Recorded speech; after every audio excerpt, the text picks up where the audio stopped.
эфире информационная программа «Итоги дня». С вами Надежда Саханская. Здравствуйте. В начале выпуска озвучу главные темы уходящего дня. В Новый год работы больше. Управление ГИБДД по республике переходит на усиленный вариант несения службы. Свой профессиональный праздник отмечают спасатели. Именно 27 декабря 1990 года на основании постановления Совета министров РСФСР был образован Российский корпус спасателей. Дважды по трое состоялась торжественная выписка 2 троин, родившихся в этом году. Надежда на выздоровление. В детском онкологическом отделении медцентра прошла всероссийская акция «Новогодний десант». Миньон, сова и змеи. Снежные фигуры появились на площади Ленина в Ленске. Участники в меру своих сил и творческих способностей создают из снега любимых мультяшных героев. В канун Нового года в Доме правительства прошло торжественное награждение отличившихся якутян. Так, по указу президента России медали за заслуги перед Отечеством 2-й степени получили Максим Ковалев и Борис Федотов. Первую премию главы Якутии имени Марии Нартаховой вручили Галине Лебедевой. Званием народного учителя наградили преподавателя физики Нюрбинской гимназии Юрия Лазарева. Высшую награду республики «Полярная звезда» получил Карл Васильев, советник генерального директора Комдрагмета. Кроме перечисленных наград, якутяне получили звания заслуженных работников различных сфер, благодарности и грамоты главы Якутии, а также нагрудный знак «Гражданская доблесть». Я благодарен Алексею Сергеевичу. Высшая награда республики – это знак признания моего скромного труда в социально-экономическое развитие республики. Очень приятно в конце года получить такую награду, тем более из рук главы. Это высокая честь, высокое доверие. И после этого хочется еще играть, выходить на сцену и радовать наших дорогих зрителей. Профессия «Жизнь». Свой профессиональный праздник отмечают спасатели. Именно 27 декабря 1990 года на основании постановления Совета министров РСФСР был образован Российский корпус спасателей. Дата принятия считается Днем образования МЧС России и профессиональным праздником спасателей. Подробности смотрите в сюжете Вероники Таюрской. Паводки и лесные пожары, провалы, подлеты, поиск пропавших в лесу. Этим всем занимается служба спасения Якутии. Их работа не особо заметна обычным обывателям, но не там, где чрезвычайные ситуации. В этом году было отработано порядка 2000 обращений. За каждым из них стоит судьба человека. Неудивительно, что людей, спасающих жизни, становится с каждым годом все больше и больше. Я должен сказать, что спасатели республики, они на передовом фронте.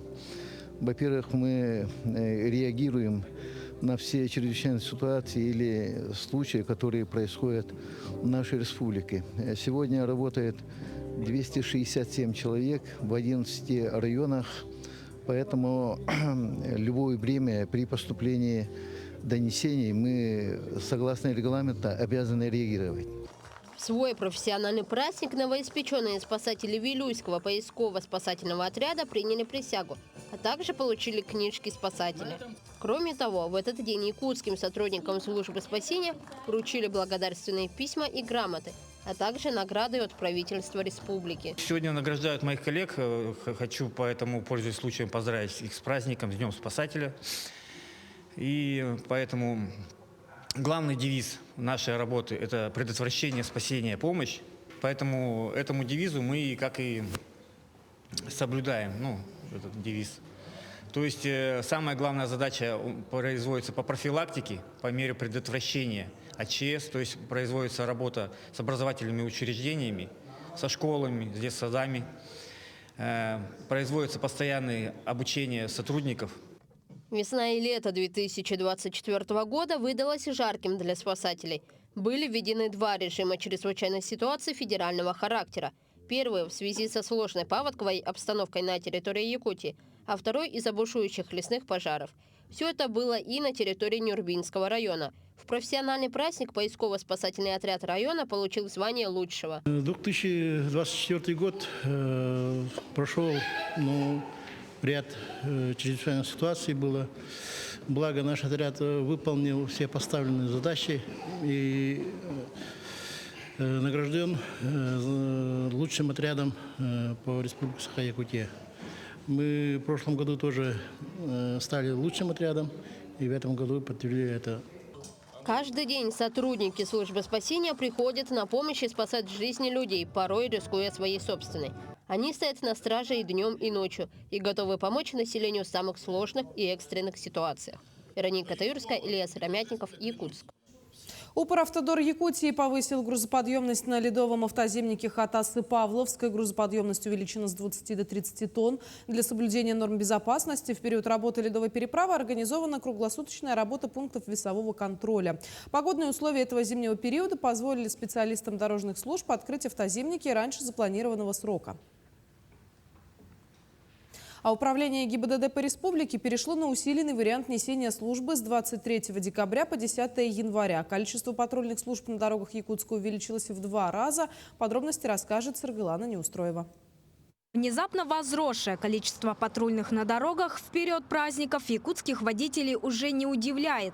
Подобная практика профилактики ДТП ведется не один год. Остановить могут любого, не обязательно нарушителя. Автолюбители на такие проверки реагируют спокойно, а некоторые даже поощряют энтузиазм сотрудников ГИБДД. У них работа же вот это, правильно? Но они должны работать, блюсти порядок везде, чтобы было.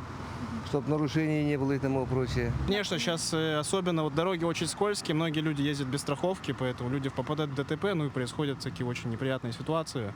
Поэтому считаю, что да, сотрудники полиции обязаны проверять людей на документы. Сейчас пьяные могут ездить за рулем, всякие нарушители тоже могут быть. Сейчас отлично вот работают, отрабатывают. При этом в обычные дни на улицах города работает порядка 10 патрулей. В праздники это количество увеличивается практически вдвое. Проверяют инспекторы все, от документов до состояния авто. И надо сказать, что система дает пусть и небольшие, но плоды. В принципе, цифры у нас показывают то, что дорожно-транспортные происшествия с участием нетрезвых водителей у нас в текущем году процентов на 10 снизилось. Я полагаю, то, что в принципе такая работа у нас дает хоть какие-то плоды. Ну, даже если один человек поймет, то, что нельзя садиться за руль в нетрезвом состоянии, это уже будет хорошая работа. Сотрудники управления будут и в районах. Для этого из Якутска в Улусы были командированы патрульные службы. Домой на Новый год эти люди не попадут, служба. Но они и не жалуются. Главный подарок для сотрудника ГИБДД, чтобы на дорогах все было спокойно. Саргылана Неустроева, Виктор Дичковский, Якутск. Аэропорт Якутска получил сертификат соответствия от Росавиации для точного захода на посадку. Сертификат позволит аэропорту принимать и отправлять воздушные суда при дальности видимости на ВПП не менее 350 метров по горизонтали и 30 метров по вертикали. Ну а в конце года принято подводить итоги проделанной работы и строить планы на год следующий. Наша съемочная группа в Нерюнгре встретилась с главой столицы Южной Якутии и узнала все подробности работы городской администрации за 2024 год. Традиционной пресс-конференции подвел итоги года глава города Нерюнгри. Илья Гудошник отметил, что 2024 год прошел активно. Была проделана колоссальная работа по повышению качества жизни, безопасности и комфорта жителей и гостей города. Мы в этом году занимались большой помощью и бойцам СВО, помогали военным частям. В этом году был открыт памятник Амосову. Такое достаточно событие, тоже интересно для жителей Якутии. Из тех событий очень важных и нужных это долгожданное переселение квартала Р. Первые два дома запустили в этом году. Начало строительства нового парка, культурный парк, запуск сквера Западный. Нарисовали один из самых больших муралов республики Саха-Якутия. Вывоз автохлама, о котором много писали и много вы слышали. Программа «Безопасный город», «Защищенный город», как мы его называем.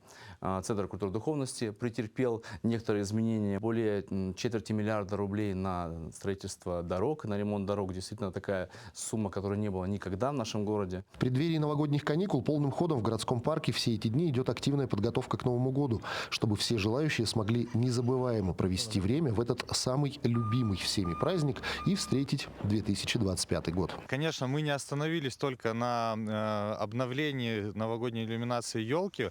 Также у нас произведена закупкой мы скоро будем осуществлять монтаж новогодних новых световых консолей, которые будут на территории всего парка.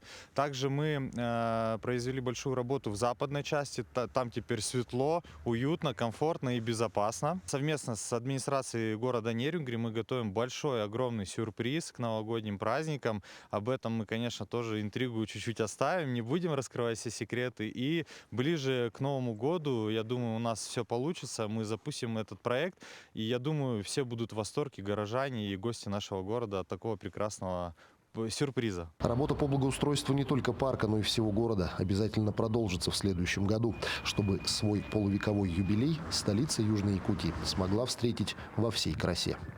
Иван Лазаренко, Захар Головин, Нерюнгри.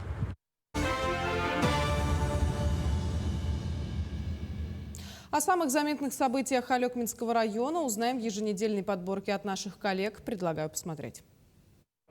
Вся эта новогодняя история началась...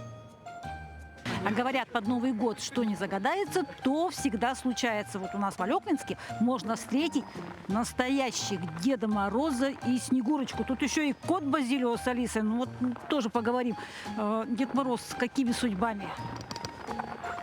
Как время Нового года поздравить всех ребят с Новым годом.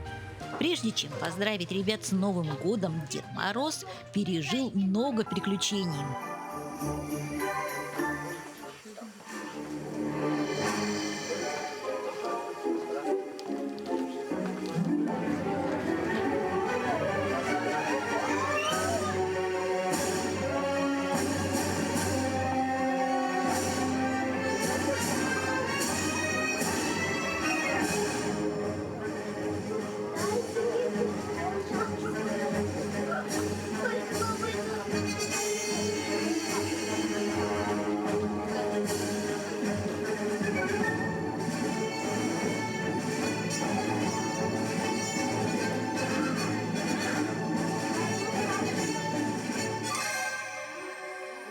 Казалось бы, катастрофа, но сказочные герои не позволили, чтобы в Новый год ребята остались без поздравлений и вернули дедушку ребятам.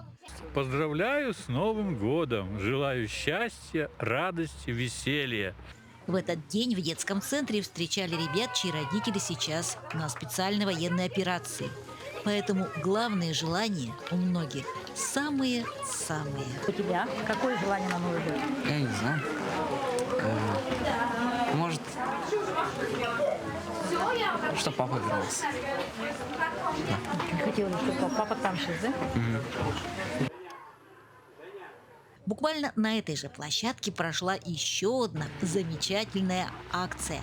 Ребята, школьники, решили раскрасить предновогодние дни особенными красками. Наши активные школьники, именно они сами своей инициативой проявили то, что они хотят провести эту акцию «Новый год с открытым сердцем» для ветеранов тыла, одиноко проживающих. И команда проекта состоит из 3 человек. Это Саша Лазарев, Игумина Ихал и Шафеева Рената. То есть, получается, то, о чем ты говорил давным-давно, у всех рукавички, перчатки, твоя идея, она сейчас реализуется. Участников сегодня соберется около 20-25. Это пока, да? Пока примерно вот столько соберется. Что готовите для людей? Мы купили небольшие подарки, распечатали открытки. Будет шоколадка, небольшой подарок и открытка. Новый год – это не обязательно пышные салюты и большие растраты. Помните, чудить можно самим и самим дарить радость, как в селе Второй Нерюктяинск. 2, 1, елочка горит! Ура! С наступающим Новым годом! Всех гостей приглашаем на наш каток!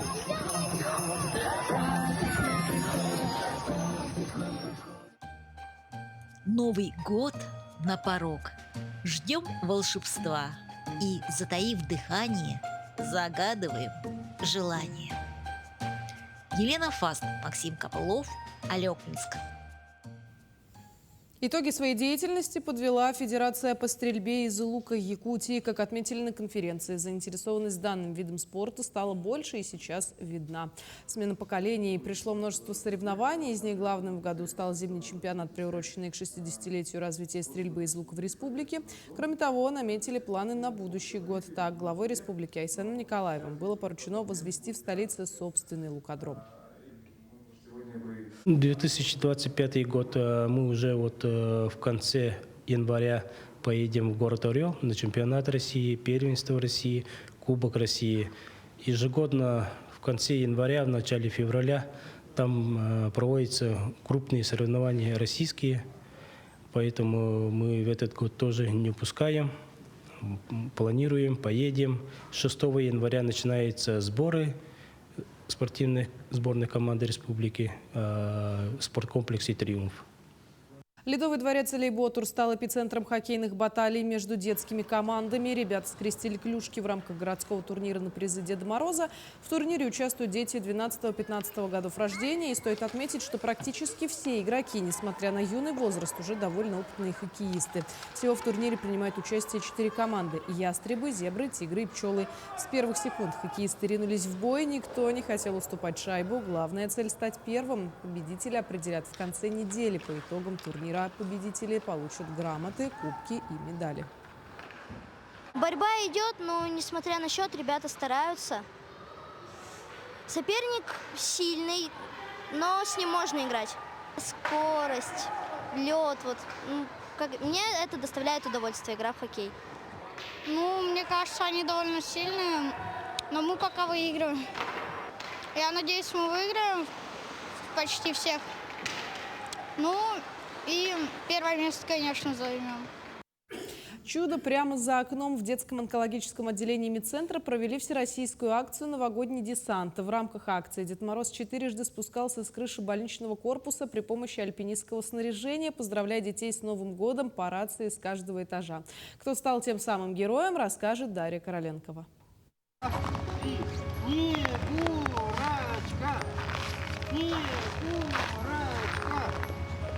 Соблюдая все меры безопасности, команда организаторов постаралась сделать появление сказочных героев по-настоящему волшебным. Ренат Фабрин, сотрудник местного отделения Всероссийского студенческого корпуса спасателей, спустился с 20-метровой высоты здания, чтобы сделать детям незабываемый сюрприз.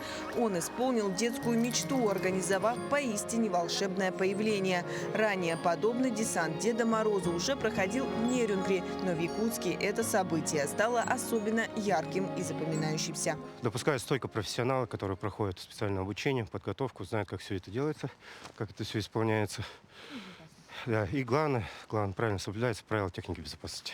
Как видите, есть специальное альпинистское снаряжение на мне, все сертифицировано, все качественно, поэтому мы обязательно это все соблюдаем. Для них это, конечно, новое такое увидеть Деда Мороза за окном, но впечатление у них есть. Немножко, конечно же, они растерянные, но потом они приходят, как говорится, в себя, понимают, что это Дед Мороз. Когда особенно входит Снегурочка, они понимают, что наступает праздник. Но в то время как Дед Мороз радует детей с улицы, спускаясь по тросу, встречая их через окошко, в это время Снегурочка уже ждет, чтобы подарить подарки. Дедушка, мы идем. Дедушка, я слышу тебя. Принял, Снегурочка, мы идем поздравлять детей. Более 30 юных бойцов, сражающихся с тяжелой болезнью, проходят сейчас курс химиотерапии. Для них, для тех, кто уже несколько месяцев не может покинуть стены больницы, этот необычный десант Деда Мороза стал настоящим чудом, лучиком света в долгой борьбе. Было, конечно, приятно нам, самим организаторам, поздравить ребят, которые сейчас не могут выйти из палаты. Да? Им не проводится утренник, поэтому ребятам будет такой сюрприз. И дети получили такие большие эмоции, можно сказать. Увидели через окно Деда Мороза, потом к ним в палату зашла Снегурочка и вручила от нас подарочки. В борьбе с болезнью очень важен позитивный настрой. Новогодний десант – яркое тому подтверждение. Этот праздник, подаривший детям радость, показал, как важна поддержка общества в трудные минуты. Акция, стартовавшая 24 декабря по инициативе уполномоченного по правам ребенка при президенте России Марии Львовой-Беловой и поддержанную уполномоченным по правам ребенка Якутии Туярой Васильевой, настолько впечатлила, что десант Дедов Морозов планируется сделать ежегодной традицией. Дарья Короленкова, Георгий Григорьев, Якутск.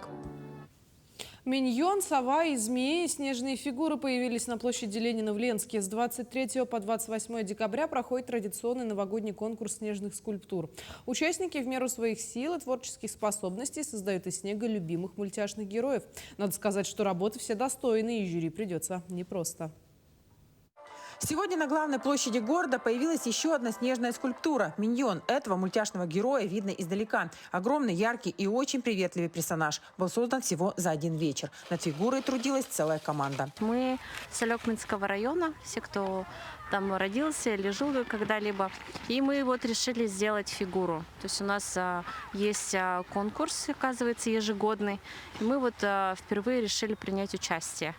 Пригласили, конечно, резчика по дереву, чтобы он нам помог, соответственно. Из кучи предварительно спрессованного снега сначала с помощью лопаты были вырезаны очертания миньона, а затем уже руками и мелким инструментом ребята оттачивали детали фигуры. Вырезали рот, глаза, руки. А мы подмога, помогаем. Впервые на терке я терла снег. Она, оказывается, у нас универсальная. И на кухне пользуемся.